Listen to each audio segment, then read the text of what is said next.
most welcome to my channel. In today's video we'll be talking about corporate social responsibility in terms of COVID-19. In my previous video we had dealt with section 135 of the Companies Act, and we had also spoken about schedule 7 of the Companies Act, which talks about the activities that fall under the concept of CSR. And we also learned about the basics about how much a company should spend or what categories of companies should spend on CSR, and we had dealt with all these aspects in the previous video. So this video is all about COVID-19 and what sort of expenditures incurred by a company constitutes as CSR. I will be talking about the changes that have been made in terms of the Schedule 7, and also I will be going into the debate as to whether vaccination for employees constitutes as a CSR activity or not.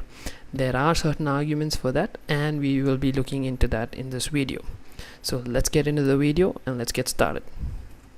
Now let's look at the changes made to the Schedule 7 of the Companies Act to facilitate expenditures made on COVID-19 to make it as an eligible CSR expenditure. We have understood in the previous video that unless the activity has been specified under Schedule 7, those expenditures which are away from these activities cannot be considered as a CSR activity.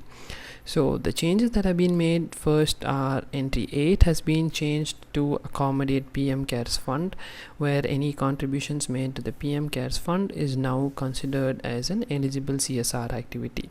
So if a company donates to the PM Cares Fund, it will be considered as a CSR expenditure. It was added on 26th May 2020, but it has been given retrospective effect from the month of 28th March. Another important provision or an entry that we have to look into is entry 9 of Schedule 7, which deals with expenditure on research and development.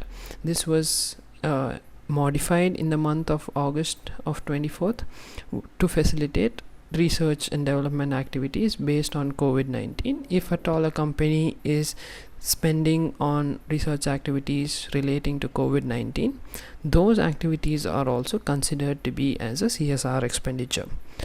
Apart from that, the Ministry of Corporate Affairs from time and again has issued various notifications and clarifications in regard to what all constitute as CSR.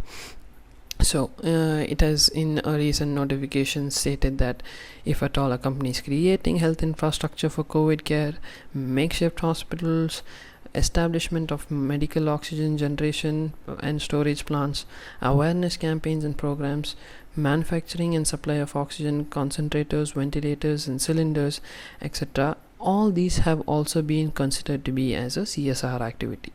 Therefore, Schedule 7 has now accommodated to a great extent a lot of COVID-19 related activities, and the Ministry of Corporate Affairs has also constantly notified and clarified as to what all constitutes as a CSR activity under Schedule 7. Let's look at whether vaccination of employees can be considered as a CSR activity or not. There are two sides to a coin. Same way there are two sides to the argument here. On the one side they say it's the responsibility of the company, therefore it cannot be considered as a CSR activity. On the other side they say that yes, you can consider it as a CSR activity. So what does the law have to say with regard to the same? The first thing that we must note here is amount spent by a company on its employees or contractors or business associates, or even any person directly or indirectly associated with the company. These expenditures cannot be considered as a CSR expenditure. But on the other hand, we have Schedule 7 entry 1, which speaks about promoting healthcare, including preventive healthcare. So when we look at vaccinations, it can fall under preventive healthcare. So the question still remains as to whether vaccination of employees will fall under preventive healthcare, or whether vaccination is going to be considered as something in the first scenario where you cannot be considering it as a CSR expenditure. So the Ministry of Corporate Affairs has to clarify as to what exactly is the position in terms of a company spending on its employees in regard to vaccination. So that's it for today, guys. Thanks for watching. Have a great day. Bye bye. See ya.